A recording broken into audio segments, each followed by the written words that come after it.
Hey YouTube, Film Geek here, and today I'm ranking the Phantasm franchise from my favorite to least favorite. And before I get things started, I want to give a big thank you to Charming Amy. Charming Amy hooked me up with some absolutely awesome gear today so that I can do this video. She made this shirt for me and this freaking awesome hat. If you're interested in some of these crafts that she makes, check out her Facebook page. It's Not Your Basic Creations. She has an Etsy shop, but you can find her on Facebook. She does custom t-shirts. If you have an idea and she's able to do it, she'll make one for you. So anyways, if you have some strange, obscure horror film that you really like and you're always upset because you can't find any gear for it, check her out. Not Your Basic Creations on Facebook, and there's a link to her Etsy page and all that good stuff. And she'll hook you up with some of this great gear. She has dog collars, she has t-shirts, she has hats. Okay, so let's get into this video, shall we? Phantasm is my favorite horror franchise out of all of them. I know I love Halloween, I really do. Halloween is my favorite slasher franchise, but when it comes to just plain horror, I love these movies. First off, I am an absolute sucker for interdimensional whatever. My favorite science fiction movies are all about the alternate dimension, so hey, here we are. I just have a thing for that whole weird idea that, well, our existence is just not the only one that's out there, that there's all these other worlds that are just somewhat slightly different. The idea that there's another film geek who's probably way more successful than I am, but whatever, I digress. The point is that I love interdimensional type stories. That's what this one is. So starting things off with my number one pick for the franchise is Phantasm number 1. 1979. This movie is awesome. This is one of those films that is a definite show of what you can do on a limited budget. This film's budget was only $300,000, which does seem like a lot of money, but in the world of cinema, that's not much at all. I'm not 100% sure about these numbers, but by today's standards, we're looking at like $1.2 to $1.9 million. That's it. That's not a lot of money for a film, especially one that looks this good. One of the greatest things about this movie too is the soundtrack. It is one of the most timeless horror movie soundtracks out there. Definitely in the top 5 of all time. I love these movies.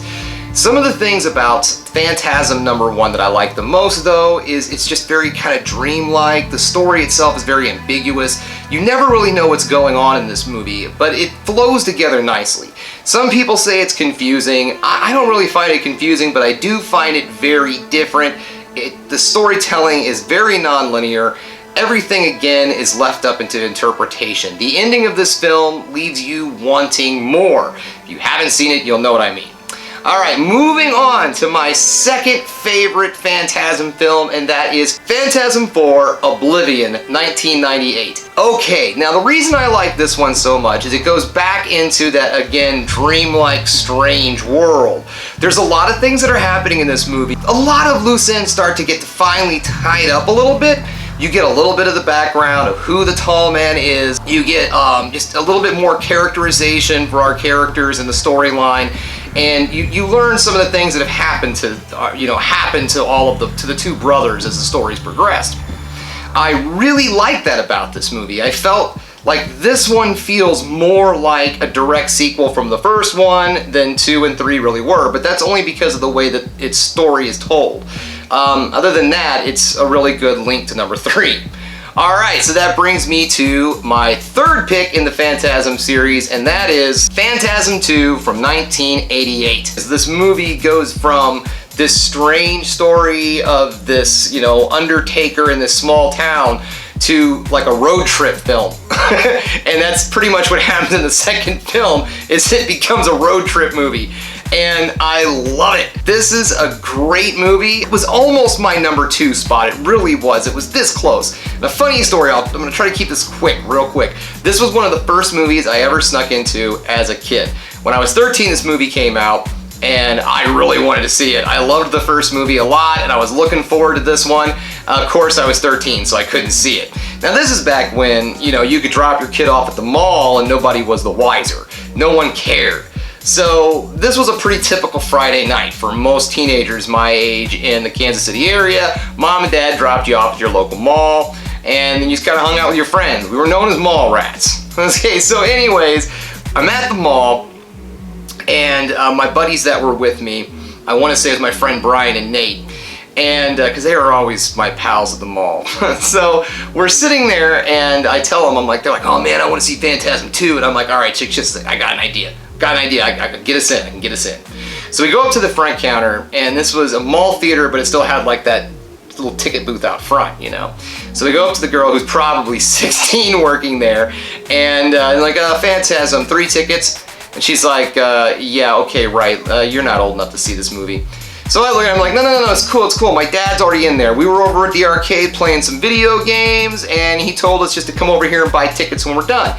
And she's like, sure, you want me to believe that? Well, so you had a good fair shot that you could look into the theater and you'd see the concession stand. So I just see some middle-aged guy standing at the concession stand, and I yell, hey, Dad! The guy turns around, just kind of waves back in the general area I'm in, and I look at the ticket booth and say, see, there he is, right there. He's just in the concession line. And the girl gave us the tickets. She sold us the tickets, and we walked right in there and watched Phantasm II. And oh man, one of my favorite little 13-year-old memories. All right, so we're moving on. So that was my number 3 pick, Phantasm II, 1988. That brings me to number 4, which is Phantasm III, Lord of the Dead. All right, now this one is very similar to Phantasm II, and it's really one of the only movies that does feel like an absolute direct sequel, even though these movies all kind of take place soon after the ending of the first movie, because every one of them ends on a cliffhanger, and then they tie up the cliffhanger, and then they go into the movie. Well, in this one, it really just flows really well. There's no time that's passed, really, between things. It just goes right into it.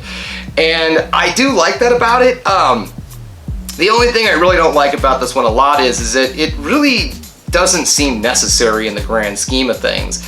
It doesn't really drive the story a whole ton. You don't really learn a lot of things. You know, Jodie shows back up, which just opens up some more questions. And I mean, the movie's not bad, don't get me wrong, it doesn't suck. It's just that I don't feel like it really does anything for the stories as things move forward.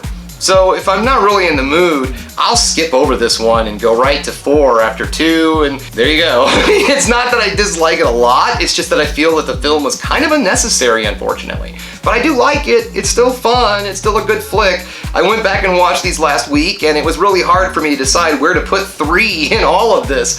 So, it ended up at number 4. It's not my least favorite, but it's kind of skippable. All right, so because of process of elimination, you probably already know what my number 5 is. And that's the most recent Phantasm film, and that's 2016's Phantasm Ragnarok. All right, now this one was not directed by Don Casarelli, which is very famously known.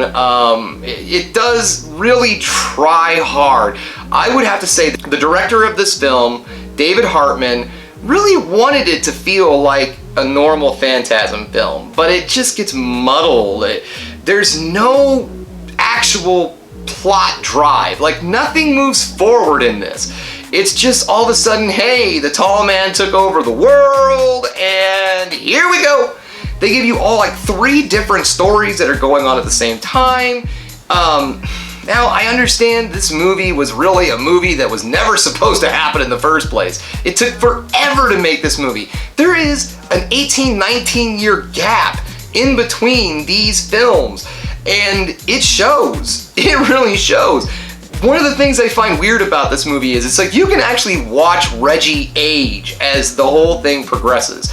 And that brings me to something that I have not brought up yet, and that is Reggie.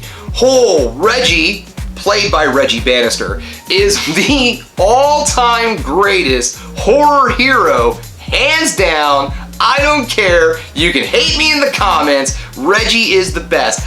Little did I know back when I saw these movies in the 80s, little did I know that I was going to think that Reggie was one of the coolest guys imaginable. No one in this world can wear a skullet like Reggie, period. Things I love about these movies is they're just different. They're not your normal horror fare, and that's what I love so much about the Phantasm films.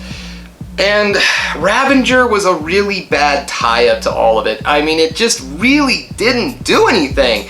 It tied up zero loose ends. It kind of created some more. The movie itself is just very muddled. One of the things I just started dying laughing at when I was watching this movie is he Ed Woods it. Okay, what I mean by Ed Wooding it is that there's actual just straight up stock footage that's used that show like military planes or helicopters, you know, just normal stock footage, and then they just digitally put these giant spears on the screen, and it just looks so bad. And I understand that this was a no budget film, and for me to say something like that for my channel, it's rough, I understand. But the thing I love about these movies was that they took absolutely nothing and they made these fantastic, beautifully shot films.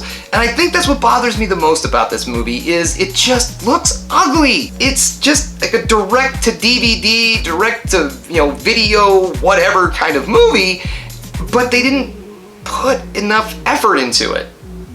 I'm sorry I feel that way. It sucks, it really does. I mean, the wrap up to your big franchise that you're a huge fan of, and you know, that's what you get. But it's okay, it's cool, it could have been worse, but to be perfectly honest, for fans out there, just, if you haven't seen it, I mean, it's up to you. Watch it. If you're a big fan of Phantasm and you're like, you know what, I'm gonna bite the bullet, I'm gonna check this out, go ahead. But I'm telling you right now, it gives you nothing. There's no ending to this franchise in this film. All right, now, things that make me love this franchise so much. Number one is the villain, the Tall Man. What I like so much about the Tall Man is he reminds me of a classic kind of horror movie villain that would have been like straight out of a Hammer horror film, to be honest. Not necessarily a Universal's monster, but he does look and feel like something you would find in a Hammer film. And that's what I dig about him. And Angus Scrimm plays the character to a T. He's absolutely great. The man was already tall to begin with, but then they decided to push him up a little bit higher and put him in these big boots that just make him look gargantuan. And he was one of those horror villains that just haunted me.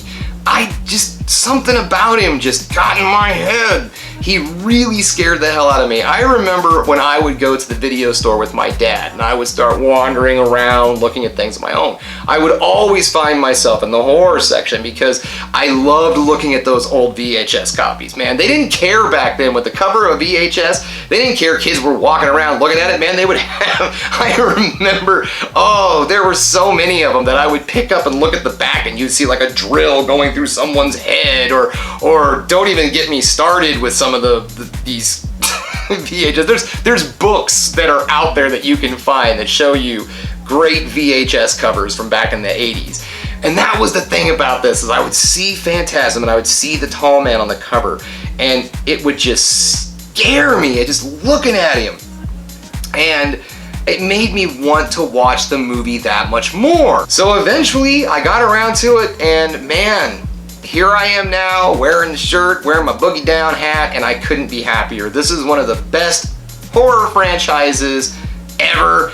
If you're into, you know, if you're not necessarily a huge horror fan, I will say that despite the first one has some really good scares and everything, the second movie turns more into kind of a horror action film, and that kind of goes that way up till 4. There's still some action elements into it, but like I said, it gets back into more of the ambiguous kind of film, a lot of dreaminess to it and stuff like that. So it goes back to its roots by the 4th film, but it is kind of an action horror until you get to that. So there you have it, guys. That is my ranking of the Phantasm franchise, and I was really excited to do this. Really fun talking to you guys about one of my favorite franchises out there. So again, thanks for checking out The Film Geek. Don't forget to like and subscribe, and as I always say, folks, keep watching movies, because you know I'm gonna